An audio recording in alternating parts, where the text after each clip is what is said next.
வணக்கம் மக்களே. இந்த வீடியோவில் ஒரு பொலிட்டிக்கல் கிரைம் ஆக்ஷன் சீரீஸான சுப்புரா பிளட் அண்ட் ரோம் சீரீஸோட ரிவ்யூ தான் பார்க்க போகிறோம். ஸோ இந்த சீரீஸ் நெட்ஃப்ளிக்ஸில் அவைலபிளாக இருக்குது. இதுக்கு தமிழ் டப்பிங் கிடையாது, இங்கிலீஷ் ஆடியோ அண்ட் சப்டைட்டில்ஸ் வந்து அவைலபிளாக இருக்குது. அண்ட் இதில் மொத்தம் 3 சீசன் இருக்குது, 24 எபிசோட்ஸ். ஒவ்வொரு எபிசோடும் 40லேருந்து 50 நிமிஷம் ஆவரேஜ் ரன்னிங் டைமில் இருக்கும். அண்ட் இந்த சீரீஸில் அடல்ட் கண்டென்ட் இருக்குது. ஸோ அதனால் நீங்கள் இதை ஃபேமிலியோட பார்க்க முடியாது. ரிவ்யூக்குள்ள போகிறதுக்கு முன்னாடி நீங்கள் இப்போ தான் நம்ம சேனலுக்கு புதுசாக வரீங்கன்னா அடுத்த வீடியோ பார்த்து முடிச்சதுக்கப்புறமே உங்களுக்கு பிடிச்சதுன்னா மறக்காமல் சப்ஸ்கிரைப் பண்ணிவிட்டு பக்கத்தில் இருக்கக்கூடிய அந்த பெல் ஐக்கானையும் ப்ரெஸ் பண்ணிக்கோங்க. இப்போ நம்ம ரிவ்யூக்குள்ள இருக்கலாம். இந்த சீரீஸோட கதை மொத்தமும் ரோமில் தான் நடக்குது. ரோமில் கடலுக்கு பக்கத்தில் ஒரு லேண்ட் இருக்குது. அந்த லேண்டை எப்படியாவது கைப்பற்றணும்னு நினைக்கிற ஒரு மாஃபியா, அந்த மாஃபியா அதுக்காக ரோமில் இருக்கக்கூடிய ஒரு அண்டர் வேர்ல்டு கிங் பின்னான சாமுராயை வந்து யூஸ் பண்ணுறாங்க. ஸோ இந்த சாமுராய் எப்படி இங்கே இருக்கக்கூடிய பொலிட்டிக்கல் ப்ரெஷர் அண்ட் இங்கே நடக்கக்கூடிய கிரைம்ஸ், மாஃபியாஸ் இவங்க எல்லாத்தையும் தாண்டி எப்படி அந்த லேண்டை அந்த மாஃபியாவுக்கு கைப்பற்றி கொடுக்குறாரு அப்படின்றத வந்து சொல்கிறது தான் இந்த கதை.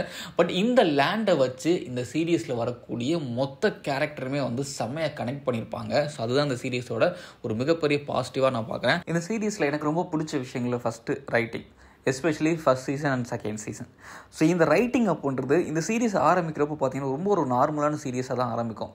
ஒரு லேண்டுக்காக வந்து சண்டை போடுறாங்க. ஸோ இந்த லேண்டை சுற்றி வந்து நிறைய மாஃபியா கும்பல் இருக்குது. ஸோ அந்த மாஃபியா கும்பல் நடுவுக்குள்ளே வந்து இருக்கக்கூடிய சண்டை, இவங்க எல்லாத்தையும் கண்ட்ரோல் பண்ணுற ஒரு அண்டர் வேர்ல்டு கிங் பின் சாமுராய். ஸோ இவங்களுக்கு நடுவில் இருக்கக்கூடிய அந்த பொலிட்டிக்கல் க்ரைம், ஸோ இந்த மாதிரியான விஷயங்கள் மாதிரி தான் வந்து ஆரம்பத்தில் போகும். பட் போக போக போக பார்த்தீங்கன்னா அந்த ஸ்டோரி டெவலப் ஆகி போகிறது வந்து செம்ம இன்ட்ரெஸ்டிங்காக போகும். அதே அளவுக்கு இந்த கேரக்டர்ஸுமே வந்து டெவலப் ஆகி போயிட்டு இருக்கும். அது வந்து ரைட்டிங்கில் ரொம்ப சூப்பராக தெரியும். அதுவும் ஃபர்ஸ்ட் சீசனில் வந்து உண்மையாலுமே வேறு லெவலில் இருக்கும். நம்மளை வந்து அடுத்தடுத்து பார்க்க வச்சுட்டே இருக்கும். அந்தளவுக்கு அருமையான ரைட்டிங் அப்படின்றது இந்த சீரியஸில் இருக்குது. அடுத்ததாக இதில் நடிச்சிருக்கக்கூடிய ஆக்டர்ஸோட ஆக்டிங்கை வந்து கண்டிப்பாக யாரும் ப்ரைஸ் பண்ணாமல் இருக்க மாட்டீங்க. எல்லாருமே வந்து அவங்கவுங்களுக்கு கொடுத்த கேரக்டரை வந்து ரொம்ப பிலீவபிளான ஆக்டிங்கில் ரொம்ப சூப்பராக போர்ட்ரே பண்ணியிருந்தாங்க. And each and every characters வந்து கண்டிப்பாக நீங்கள் ப்ரைஸ் பண்ணுவீங்க. இந்த கேரக்டர் சூப்பராக நடிச்சது, அந்த கேரக்டர் சூப்பராக நடிச்சது அப்படிலாம் வந்து யாருமே சொல்ல முடியாது. எல்லா கேரக்டருமே வந்து ஈக்குவலாக வந்து ஒவ்வொருத்தரும் போட்டி போட்டு நடிச்சிருப்பாங்கன்னு சொல்லுவாங்கள்ல, அந்த மாதிரி வந்து போட்டி போட்டு நடிச்சிருந்தாங்க. எனக்கு ரொம்ப பிடிச்சது வந்து ஸ்பாடினோ கேரக்டர் அண்ட் ஒரு பொலிட்டிக்கல் கேரக்டர் வரும் சிக்னாலியான்னு சொல்லிட்டு அந்த கேரக்டர். ஸோ இவங்க 2 பேருமே வந்து அந்த ஒரு கேரக்டருக்கான ஒரு டெப்த் அப்படின்றது அவங்களோட ஆக்டிங் மூலமாக வந்து ரொம்ப சூப்பராக போர்ட்ரே பண்ணியிருந்தாங்க. அதே மாதிரி இதில் வரக்கூடிய சப்போர்ட்டிங் கேரக்டர்ஸோட ஆக்டிங் எல்லாமே வந்து ரொம்ப சூப்பராக இருந்தது. அண்ட் யாரையுமே குறை சொல்ல முடியாது. எல்லாருமே வந்து கைதேர்ந்த நடிகர்கள் போல தான் வந்து நடிச்சிருந்தாங்க. பிகாஸ் வந்து இவங்களோட ஆக்டிங் வந்து கொஞ்சம் பெட்டராக இருந்திருக்கலாம் அப்படின்லாம் வந்து யாருமே தோணாது. அந்தளவுக்கு ஒரு பெட்டரான ஆக்டிங் அப்படின்றது இந்த சீரீஸில் இருக்குது. அண்ட் இந்த சீரீஸில் இந்த ரோமில் நடக்கக்கூடிய அந்த கரப்ஷன், கிரைமு, மாஃபியா ஃபேமிலிஸ் நடுவில் இருக்கக்கூடிய அந்த பிரச்சனைகள் அண்ட் கேத்தலிக் சர்ச்சில் இருக்கக்கூடிய சில முக்கியமான ஆட்களுக்கும் இந்த கரப்ஷன் கிரைம்ஸ்க்கும் இருக்கக்கூடிய தொடர்பு அப்படின்னு சொல்லிட்டு நிறைய விஷயங்களை வந்து அவங்க டெலிவர் பண்ணியிருப்பாங்க. ஸோ இந்த சீரீஸில் வரக்கூடிய சில கேரக்டர்ஸ்க்கு வந்து உண்மையிலுமே வந்து நல்ல ஸ்கோப் அப்படின்றது இருக்கும். அதே மாதிரி இதில் வரக்கூடிய எல்லா கேரக்டர்ஸுக்குமே வந்து நல்ல ஒரு ஸ்டோரி ஆர்க் அப்படின்றத வந்து கொடுத்துருப்பாங்க. அதையும் நம்ம மறுக்க முடியாது. அதெல்லாம் வந்து நிறைய கேரக்டர்ஸ்க்கு ரொம்ப சூப்பராகவே இருந்தது. எனக்கு ரொம்ப பிடிச்சது சிக்னாலியா அப்படின்னு சொல்லக்கூடிய அந்த கேரக்டர். பிகாஸ் அந்த கேரக்டர் வந்து ஒன்றுமே இல்லாமல் அவனுக்கு கிடைக்கக்கூடிய ஆப்பர்ச்சுனிட்டிஸ் எல்லாத்தையும் யூஸ் பண்ணி ஒரு பெரிய ஒரு கேரக்டராக வந்து நிற்பான். ஆனால் அதே மாதிரி சில கேரக்டர்ஸ்க்கு சில சிச்சுவேஷன்ஸை எப்படி ஹேண்டில் பண்ணணும், அந்த சிச்சுவேஷன்ஸை எப்படி யூஸ் பண்ணிக்கணும் அப்படின்ற மாதிரியான சில விஷயங்களை வந்து இந்த டபுள் கிராசிங், ட்ரிபிள் கிராசிங் இந்த மாதிரி ஒரு வேல வந்து போர்ட்ரே பண்ணியிருப்பாங்க. அதுவுமே வந்து நல்லா இருந்துச்சு. ஆனால் இந்த சீரீஸில் எனக்கு ரொம்ப பர்சனலாக பிடிச்சது மியூசிக் அண்ட் பேக்ரவுண்ட் ஸ்கோர். அந்த ரோம் ஸ்டைலில் ஒரு சில இடங்களில் ஒரு மெலோடி வரும். அதுவும் வந்து சில சீன்ஸ் வந்து ரொம்ப சேடான சீன்ஸ்லாம் வரப்போ ஒரு மெலோடிக் மியூசிக் அப்படின்றது வரும். அது ரொம்ப சூப்பராக இருக்கும். அது என்னமோ தெரியல, அந்த சீரீஸ் பார்த்ததுக்கப்புறமே வந்து இன்னும் என் மண்டையில் ஓடிக்கிட்டே இருக்குது. அந்தளவுக்கு ஒரு ரொம்ப சூப்பரான ஒரு மெலோடிக் பேக்ரவுண்டில் வந்து ஒரு பிஜிஎம் அப்படின்றது வந்து போட்டிருப்பாங்க.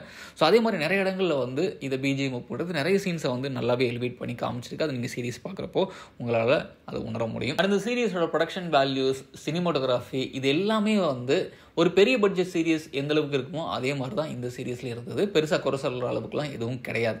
ஆனால் இந்த சீரீஸில் பிரச்சனையாக வந்து நான் பார்த்தது என்னன்னு பார்த்தீங்கன்னா இந்த 3rd சீசன் தான். ஃபர்ஸ்ட் சீசன், செகண்ட் சீசனில் நம்ம எந்த அளவுக்கு இன்ட்ரெஸ்டிங்காக பார்த்தோமோ அது எல்லாமே வந்து இந்த 3rd சீசனில் வந்து குறைஞ்சிரும். ஆனால் இந்த 3rd சீசனில் வந்து அந்த கிரிப்பிங்கான ஸ்டோரி லைன் அப்படின்றதே வந்து இல்லாமல் போன மாதிரி ஒரு ஃபீலிங் அப்படின்றது எனக்கு கொடுத்தது. அதே மாதிரி ஒரு கட்டத்துக்கு மேலே இந்த கேரக்டர்ஸ் எல்லாமே வந்து பண்ணதையே திரும்ப பண்ணதுனால இதில் வரக்கூடிய சீன்ஸ் எல்லாமே வந்து ரொம்ப ரிப்பீட்டிவாக இருந்த மாதிரி வந்து ஒரு ஃபீல் அப்படின்றது கண்டிப்பாக எல்லாருக்குமே கொடுக்கும். அதை நீங்கள் 3rd சீசனில் கண்டிப்பாக ஃபீல் பண்ணுவீங்க. இந்த சீரீஸை கண்டிப்பாக 2 சீசனில் வந்து சூப்பராக ஒரு மாதிரி ஷார்ட் அண்ட் ஸ்வீட்டாக முடிச்சிருந்தாங்கன்னா கண்டிப்பாக ஒரு பெரிய பாப்புலரான சீரியஸாக வர்றதுக்கு எல்லா தகுதியும் உள்ள ஒரு சீரியஸ் தான். பட் அதை தேர்ட் சீசனில் அப்படியே மழுங்கடிச்ச மாதிரியான ஒரு ஃபீலிங் அப்படின்றது எனக்கு கொடுத்தது. அண்ட் ஓவரால் அந்த சீரியஸ் பற்றி சொல்லணும்னா, இந்த தேர்ட் சீசனில் இருக்கக்கூடிய சில பிரச்சனைகளை மட்டும் பொறுத்துக்கிட்டோம்னா கண்டிப்பாக ஒரு நல்ல சீரியஸ் தான். ஸோ இந்த சீரியஸ்க்கு ஐஎம்டிபி ரேட்டிங் பார்த்தீங்கன்னா 10க்கு 7.9, ராட்டன் டொமேட்டோஸோட ரேட்டிங் பார்த்தீங்கன்னா 100% இருக்குது. ஸோ என்னோட ரேட்டிங் பார்த்தீங்கன்னா 10க்கு 7.5 கொடுப்பேன். என்ன பொறுத்தளவுக்கு இந்த சீரியஸ் வந்து கடைசி வரை பார்க்கணும் அப்படின்ற ஒரு ஆர்வத்தை அப்படின்றத வந்து கிரியேட் பண்ணி விட்டுருச்சு. அதனால் நான் கடைசி வரை பார்த்துட்டேன். தேர்ட் சீசன் மட்டும் கொஞ்சம் பிரச்சனையாக இருந்தது. மற்றபடி இந்த சீரியஸ் அப்படின்றது உண்மையிலுமே ரொம்ப நல்ல சீரியஸ் தான். ஸோ இந்த சீரியஸ்க்கு என்னுடைய ரேட்டிங் அதுக்காக 10க்கு 7.5 கொடுக்குறேன். ஸோ நீங்கள் இந்த சீரியஸ் பார்த்து உங்களுக்கு பிடிச்சதை போடுறது வந்து கீழே கமெண்ட்ல மறக்காம பதிவு பண்ணுங்க. மற்றும் ஒரு சூப்பரான வீடியோவில் சந்திக்கிறேன். நன்றி.